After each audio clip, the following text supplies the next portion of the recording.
inicio expulsivo empieza cuando la mujer está en dilatación. Podemos observar que tiene 7 o 8 centímetros de dilatación, la máxima son 10 centímetros porque se dice que es las medidas aproximadas del diámetro del bebé. Existen signos que nos hacen saber a nosotros que la mujer embarazada está llegando a este periodo. Por ejemplo, están las ganas subjetivas de pujar, las membranas se pueden romper espontáneamente. Existen dos fases del periodo expulsivo. La primera fase sería la fase no activa, que es cuando la mujer ha alcanzado la dilatación completa, pero no siente la necesidad de pujar. Y la segunda fase es la del expulsivo activo, que es cuando la mujer ya siente la necesidad de pujar al bebé en cada contracción. El periodo expulsivo termina cuando el bebé ha nacido y es cuando sale por el canal de parto gracias a las contracciones involuntarias uterinas. La duración del periodo expulsivo, según la práctica clínica sobre la atención del parto normal, lo divide como mujer primípara y mujer multípara. Aquí podemos ver en la imagen que en total de la mujer primípara con epidural son 4 horas y sin epidural son 3 horas. Para las mujeres multíparas con epidural son 3 horas y sin epidural son 2 horas. A continuación les vamos a hacer una breve explicación de cómo ocurre el periodo expulsivo internamente.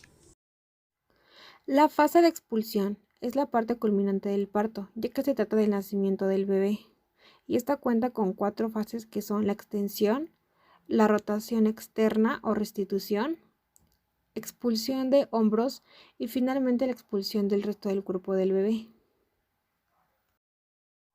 La primera fase de la expulsión es la extensión y es el producto de dos fuerzas. La primera es la contracción uterina que empuja hacia abajo y afuera, y la segunda es el suelo perineal que empuja hacia arriba y afuera. La bisectriz de ellas hace que la base del occipucio se ponga en contacto con el margen inferior de la sínfisis del pubis y la cabeza se dirija hacia adelante y un poco hacia arriba y afuera, buscando el orificio vulvar. Debido a la ubicación de la vulva hacia arriba y adelante, la extensión debe ocurrir antes de que la cabeza alcance el orificio vulvar. Una vez que ha nacido la cabeza, se presenta la restitución o rotación externa. Esta pertenece a la segunda fase de la expulsión. Si el occipucio originalmente se dirigía a la izquierda, rota hacia la tuberosidad isquiática izquierda. Si al principio se dirigía a la derecha, rota a la derecha.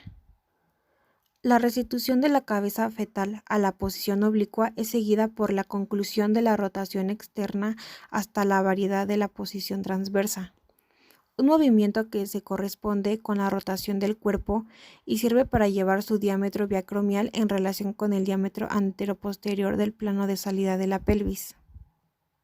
Así, un hombro es anterior, ubicado detrás de la sínfisis del pubis, y el otro es posterior.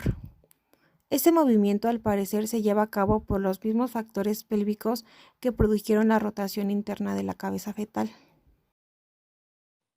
Al finalizar la rotación externa, el hombro anterior desciende y se apoya en el arco subpúbico de la pelvis, facilitando el deslizamiento del hombro posterior. La extracción del hombro anterior se realiza traccionando la cabeza hacia abajo. Después, traccionando hacia arriba y protegiendo el periné, se extraerá el hombro posterior y de forma espontánea saldrá el resto del cuerpo fetal. Una vez que ha sido expulsado el feto, se procederá a pinzar el cordón umbilical después de que éste haya dejado de latir, colocando la primera pinza a 10 centímetros de la inserción fetal y la segunda por encima de la primera, realizando un corte entre ambas. Posteriormente se llevará a cabo el alumbramiento, proceso en el cual se expulsa la placenta y las membranas. El mecanismo de desprendimiento de la placenta puede ser tipo Schultz o Duncan. Esta etapa tiene una duración aproximada de 15 a 30 minutos.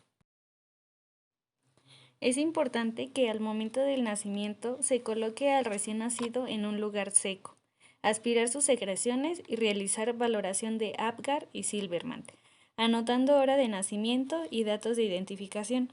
Si es posible, acercarlo con su madre para fomentar el apego materno.